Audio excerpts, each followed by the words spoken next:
आईचा दिवस घड्याळानुसार नाही तर मुलांच्या गरजेनुसार चालू होतो. इकडं पिल्लूचे पप्पा सकाळ सकाळ कामाला जायला निघाले होते आणि इकडे बघा आमच्या लेकींचं चाललं होतं त्यांना बाय करायचं. आणि तिकडून आल्यानंतर इकडं काय चाललं होतं काय माहीत, मारायचं, सॉरी म्हणायचं, परत मारायचं आणि परत घ्यायचं. यांच्या दोघींचं मला लॉजिकच कळत नाही. कधी खेळतात तर कधी भांडण करतात. तर सकाळचं सगळं मला पसारा आवरायचा होता. मग ते वाकळा वगैरे तसंच ठेवलं. म्हणलं पहिला भाजी वगैरे गरम करून घ्यावी. आणि इकडे भांडे वगैरे तसंच पडले होते. म्हणलं मुलींना पहिला खाऊ घालावं, त्यांचं पोट भरलेलं असेल तर ते मला जास्त सतवणार नाहीत. तर इकडं खायला घेतलं होतं. संजू तर लगेच पळून लांब गेली.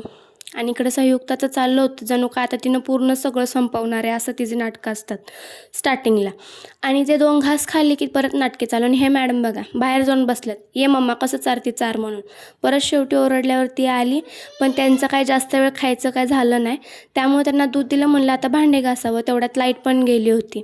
पण काय माझे लेकी असं काही करू देतील का मला. मग परत त्यांना नाही का त्यांना घेऊन बसलं. म्हणलं जाऊ दे सगळे कामं तिकडं, आंघोळ करावं.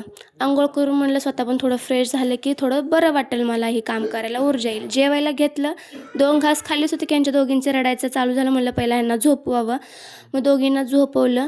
मग मी जेवायला बसली. जेवण वगैरे केलं आणि सगळं काम बिम आवरलं. संध्याकाळच्या वेळेस इकडं खाली आमच्या गप्पा चालल्या होत्या आणि पिलूचे पप्पा गपचूप व्हिडिओ काढले. तर भेटू नेक्स्ट ब्लॉगमध्ये. बाय.